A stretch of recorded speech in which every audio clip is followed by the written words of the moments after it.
Bonsoir à tous et bienvenue dans votre journal francophone WeNews. Je suis Hasmi Karakelian. Voici les titres de ce journal.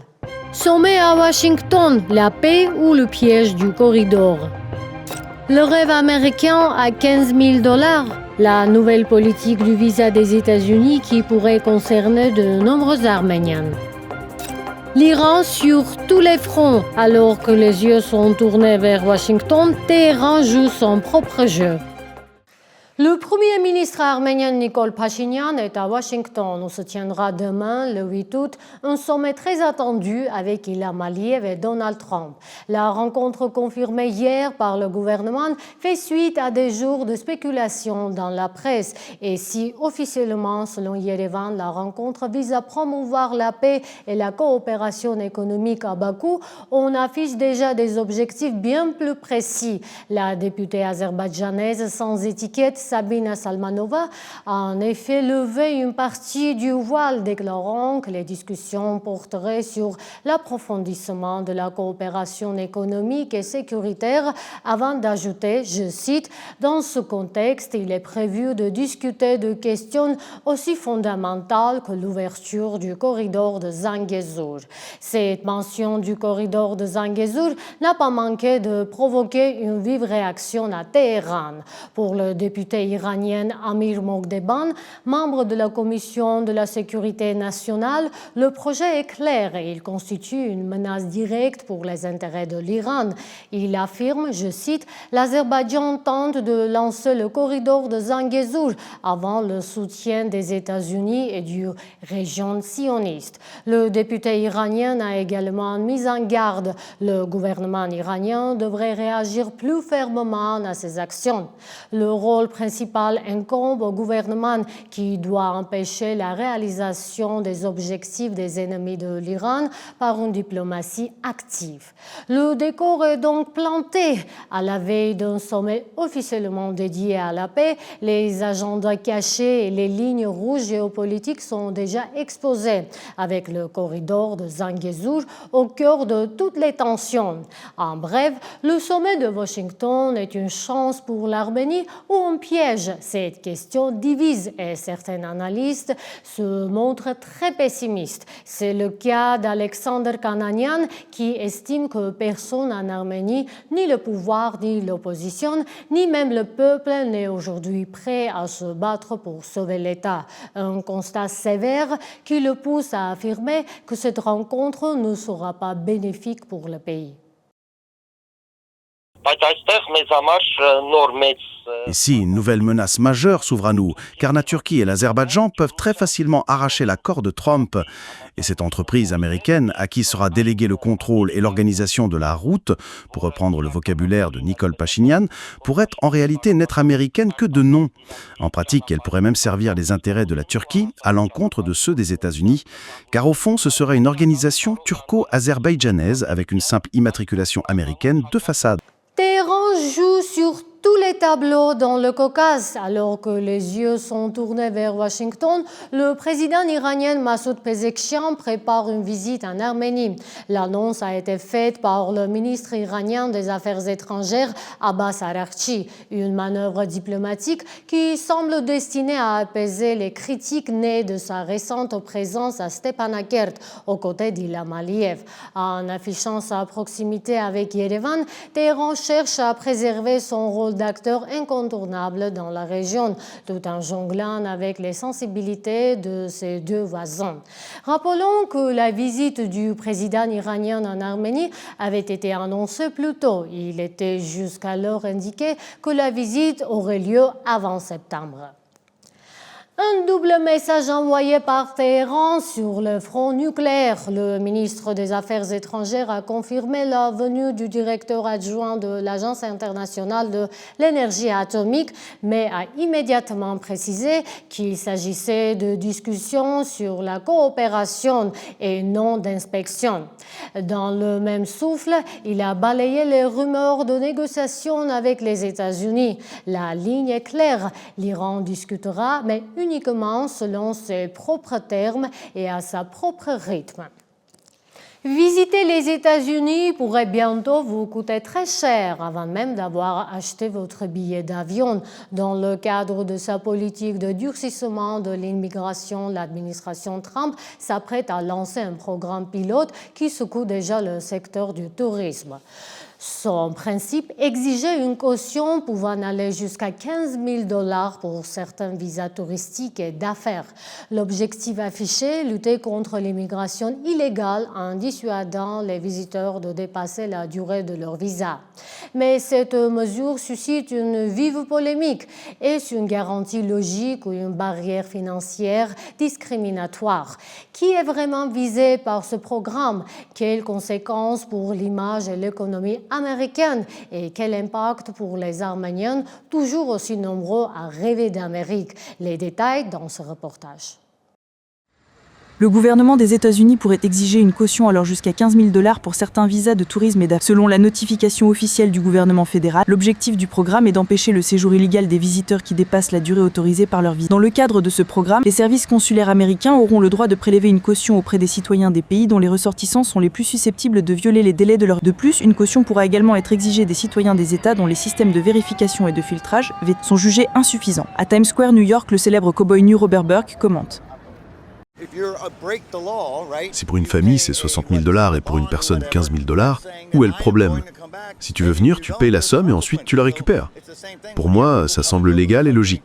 La lutte contre l'immigration illégale est l'un des piliers du programme du président Donald Trump. Il a augmenté le financement des agences frontalières et durci la politique d'immigration, notamment en publiant en juin 2024 un décret récent interdisant totalement l'entrée aux États-Unis des citoyens de 19 pays pour des raisons de sécurité nationale.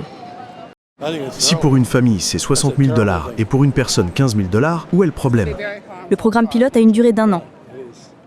Les consuls auront le choix entre 3 montants de caution, 5 000, 10 000 ou 15 000 $. Cependant, on s'attend à ce que la plupart des demandeurs se voient exiger un minimum de 10 000 $. Selon le gouvernement américain, ces sommes seront restituées aux visiteurs s'ils quittent le territoire américain conformément aux conditions de leur visa. Si tu veux venir, tu payes la somme et ensuite tu la récupères. Pour moi, ça semble légal et logique. Cela va avoir un grand écho dans la presse et pourrait donner l'impression que les États-Unis ne sont plus un pays accueillant. Le département d'État a annoncé qu'il prévoyait d'établir une liste des pays dont les citoyens pourraient être soumis à ces exigences. Cette liste pourrait être mise à jour. Le département d'État n'a pas précisé combien de pays figureraient sur cette liste. Il est cependant évident que plusieurs États visés par le décret de Trump s'y trouveront, comme le Tchad, l'Érythrée, Haïti, le Myanmar et le Yémen, dont les citoyens sont connus pour avoir des taux élevés de dépassement de la durée de leur visa. Selon l'Association américaine du tourisme, les visiteurs de ces pays représentent moins de 0,01% du flux total d'arrivées aux États-Unis. Cela va avoir un grand écho dans la presse et pourrait donner l'impression que les États-Unis ne sont plus un pays accueillant. Si nous perdons ces visiteurs, notre économie en souffrira beaucoup. En parallèle, le Congrès, contrôlé par les Républicains, a adopté en juillet un vaste paquet financier qui inclut également des frais d'intégrité de visa de 250 $ prévus pour tous les visas non immigrants. Ces frais pourront également être remboursés aux citoyens qui respectent les conditions de leur visa. Ce sont des frais qui feraient même rougir Ticketmaster. On prend l'argent de gens qui veulent visiter le pays, alors que cet argent devrait être dépensé dans les commerces locaux, pas dans les caisses du gouvernement fédéral. Malgré le durcissement du régime des visas, l'intérêt pour les États-Unis reste élevé, y compris parmi les citoyens d'Arménie, notre pays ayant toujours figuré parmi les leaders en termes de nombre de candidats par rapport à sa population. En 2016, un nombre record de 267 000 candidatures à la loterie de la carte verte a été enregistré. En 2019, ce chiffre est tombé à 160 000, le plus bas depuis 2014. Il faut noter que postuler ne signifie pas gagner. Après avoir été sélectionnés, les participants doivent passer un entretien et plusieurs autres étapes. Selon les données du département d'État américain, le nombre de gagnants de green card originaires d'Arménie a varié de 1500 à près de 3869, un pic atteint en 2024. 2019, 1738 gagnants. 2020, 1422 gagnants. 2021, 2239 gagnants. 2022, 2066 gagnants. 2023, 3525 gagnants. 2024, 3869 gagnants. 2025, 2971 gagnants. Il n'existe pas de chiffres précis sur l'immigration illégale en provenance d'Arménie. Au début de cette année, il a été rapporté que le service de l'immigration et des douanes des États-Unis, ICE, préparait à expulser 2808 citoyens arméniens, mais les spécialistes de cette agence sont convaincus que le chiffre réel est beaucoup plus élevé. Monica Vairo-Eyan, Reopen Media AA. C'est confirmé, un sommet Trump-Poutine se tiendra dans les prochains jours. Une rencontre au plus haut niveau pour tenter de mettre fin à la guerre en Ukraine. Et pour y parvenir, Donald Trump arrive avec une arme de taille, la menace de sanctions secondaires contre la Chine pour la forcer à lâcher son allié russe. Une face-à-face qui se fera sans Volodymyr Zelensky, qui réclamait pourtant des négociations directes avec son homologue russe. Et pendant que les regards sont tournés vers Moscou et Washington, d'autres points chauds de la planète continuent de s'embraser. Voici notre tour d'horizon de l'actualité internationale.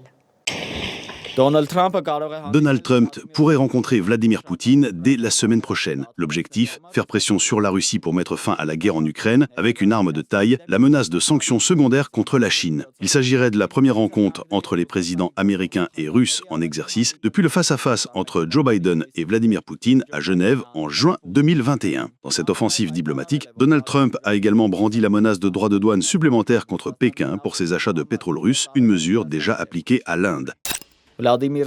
Un premier pas vers un cessez-le-feu en Ukraine, c'est la lecture prudente de Volodymyr Zelensky. Il a déclaré que la Russie semblait plus encline à une trêve après la visite à Moscou de l'envoyé de Trump, Steve Wittorf, mais le président ukrainien reste sur ses gardes, soulignant que les détails de l'accord sont cruciaux et que la Russie ne doit tromper personne. Un optimisme affiché également par Donald Trump, qui a salué un grand progrès, sont toutefois livrés de détails. Et pourtant, malgré ces signaux d'ouverture, la Maison-Blanche a confirmé que des sanctions secondaires contre la Russie seraient bien imposées ce vendredi.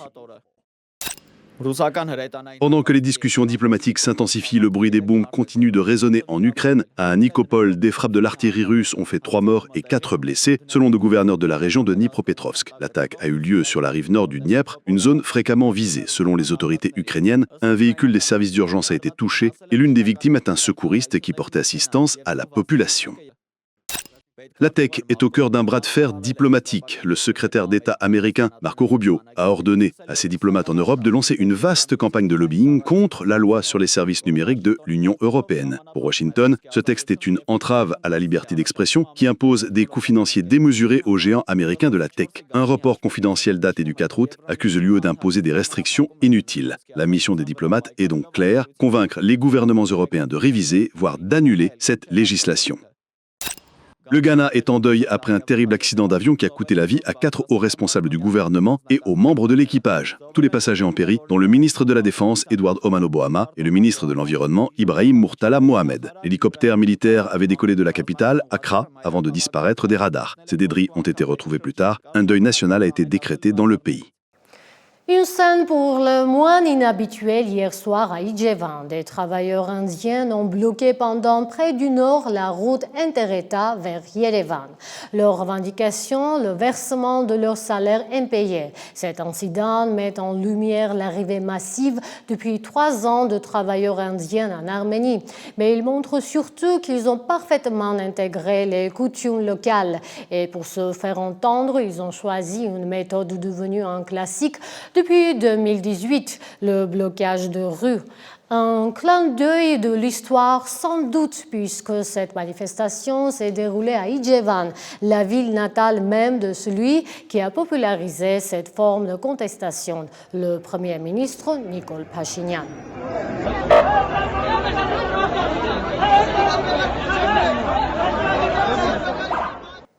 Les enjeux vitaux pour l'Arménie font la une de la presse internationale. Cette semaine, le prestigieux hebdomadaire français Le Point met en lumière le couloir de toutes les convoitises. Une enquête approfondie de Mark Nexon avec les clichés percutants de notre compatriote Antoine Agoudjian qui expose en large public les pressions exercées sur notre pays. L'article est à retrouver dans l'édition du 6 au 13 août. C'était l'essentiel de l'actualité en ce 7 juillet. Merci d'avoir suivi ReNews, l'édition francophone de Reopen Media. Je suis Hasmi Karakelian. Prenez soin de vous. À très vite.